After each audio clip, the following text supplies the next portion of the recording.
नमस्कार। दिव्य योगासन की तरफ से मुंबई के निकट पीताम्बरा देवी यानी माता बगलामुखी मंदिर का निर्माण होने जा रहा है।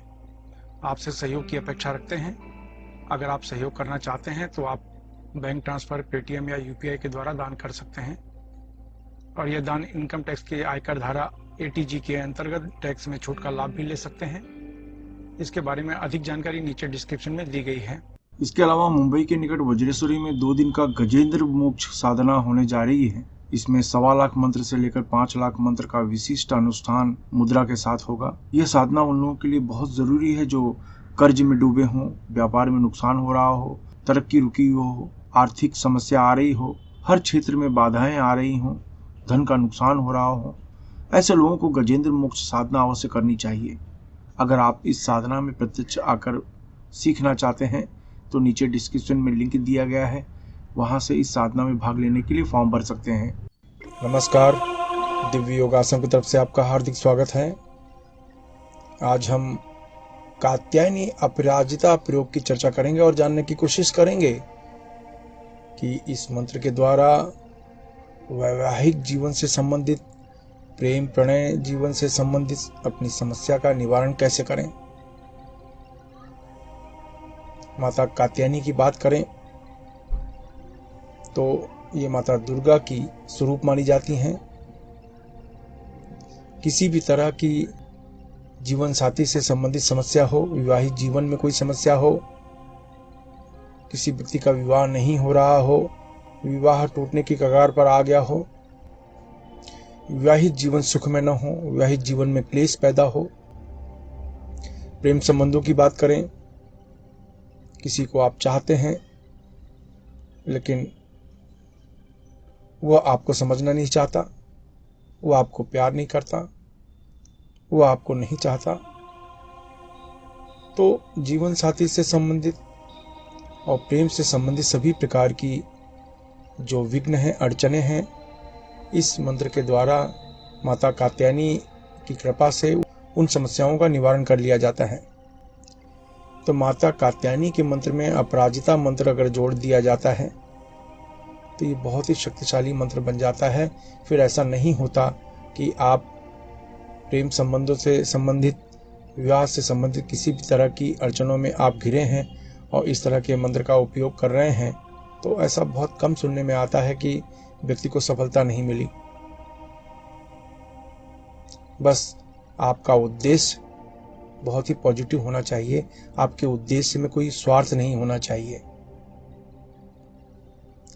तो यह मंत्र उन लोगों के लिए है जो विवाहित जीवन में प्रवेश करना चाहते हैं। यह मंत्र उन लोगों के लिए है जिनका विवाहित जीवन खराब हो चुका है, खराब हो रहा है, या उनके लिए है जो मनपसंद साथी की तलाश में है। तो आइए जानते हैं इस कात्यायनी अपराजिता प्रयोग का उपयोग कैसे करें। ढीले ढाले वस्त्र पहनकर किसी भी शांत कमरे में बैठ जाएं। अगर आप जमीन पर नहीं बैठ सकते हैं तो किसी कुर्सी पर या सोफा पर लाल कपड़ा बिछा लें और उसके ऊपर बैठ जाएं।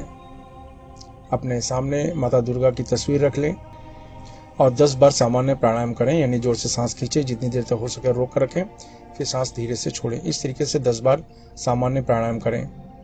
इसके बाद सुक्री मुद्रा बना लें। सुक्री मुद्रा ये होती है, आप देख लीजिए, इस तरीके से पांचों जो उंगलियां हैं, यानी जो 5 तत्व हैं, इनको एक साथ में जोड़ लिया जाता है, तो ये सुक्री मुद्रा बन जाती है। ये मुद्रा लगा के हाथ ऐसे नीचे रख लें इस तरीके से, और नीचे रख के अपने आज्ञा चक्र पर ध्यान देते हुए कात्यायनी अपराजिता मंत्र ओम ह्रीं क्लीं आदिशक्ति रूपिणी कात्यायने अपराजिते स्वाहा, ओम ह्रीं क्लीं आदिशक्ति रूपिणी कात्यायने अपराजिते स्वाहा, ओम ह्रीं क्लीं आदिशक्ति रूपिणी कात्यायने अपराजिते स्वाहा। इस मंत्र का उपांशु जाप करें, यानी धीमी आवाज में जाप करें, यानी आपकी आवाज आपके कमरे से बाहर जाने न पाए। यह मंत्र आपको सिर्फ 15 मिनट रोज जपना है, 21 दिन तक। आपको इसमें किसी माला की जरूरत नहीं है। बिना माला के इस तरह की मुद्रा लगा लें और आंख बंद करके दोनों आंखों के बीच में 15 मिनट तक इस मंत्र का रोज जाप करें। 21 दिन तक इस मंत्र का जाप करें। आप देखेंगे कि जिससे आपकी सभी प्रकार की इच्छाएं हैं वो अग्रसर हो रही हैं सफल होने के लिए। आपको ऐसा महसूस होगा। लेकिन मन लगा के इस विधि का उपयोग करें। कुछ लोग माला से मंत्र का जाप करना चाहते हैं तो एक हाथ से मुद्रा लगा लें और एक हाथ से माला लेकर मंत्र का जाप करें। तो उनको माला जो करनी है 11 माला रोज 21 दिन तक करनी है। 22वें दिन किसी को फल या भोजन का दान कर दें। और जो माला होगी वो रुद्राक्ष माला या स्फटिक माला से इस मंत्र का जाप करें। और इस मंत्र को किसी भी मंगलवार से या दशमी से, चाहे वो शुक्ल पक्ष की दशमी हो या कृष्ण पक्ष की दशमी हो, से शुरू किया जा सकता है। इस मंत्र के बाद, इस साधना के बाद आपको महसूस होगा कि आपके जीवन में आश्चर्यजनक बदलाव होने लगा है। अब जानते हैं कुछ विशेष नियम। अपनी पूरी श्रद्धा बनाए रखें। इस मंत्र को गृहस्थ सन्यासी कोई भी जप कर सकता है। इस मंत्र से शरीर में अत्यधिक गर्मी पैदा होती है, इसलिए ढीले ढाले वस्त्र पहनकर अभ्यास करें। महिलाओं को सम्मान दें। पति पत्नी अगर इस मंत्र का अभ्यास करें तो 10 गुना ज़्यादा लाभ मिलेगा। अगर आप नौकरी कर रहे हैं, बेरोजगार हैं या विद्यार्थी हैं, गृहिणी हैं, तो इस मंत्र को पूर्व दिशा की तरफ मुंह करके जपें। अगर आप व्यापार कर रहे हैं, कला के क्षेत्र में हैं, तो इस मंत्र को पश्चिम दिशा की तरफ मुंह करके जपें। अगर आप लॉटरी, सट्टा, शेयर मार्केट से जुड़े हैं या बैंकिंग क्षेत्र, मेडिकल क्षेत्र, होटल के व्यवसाय के क्षेत्र में हैं, तो इस मंत्र को उत्तर दिशा की तरफ मुंह करके जपना चाहिए। अगर आप जमीन खरीदने बेचने का कार्य करते हैं, खेती का कार्य, लोहा, कोयला, चमड़ा तथा तेल के क्षेत्र में, या कोई ऐसा कार्य करते हैं या कोई ऐसा क्षेत्र जिसमें ब्रोकरेज या दलाली लेनी पड़ती हो या देनी पड़ती हो, तो इस मंत्र को दक्षिण दिशा की तरफ मुंह करके जपना चाहिए। इस मंत्र का जाप 18 वर्ष के ऊपर कोई भी स्त्री पुरुष कर सकता है।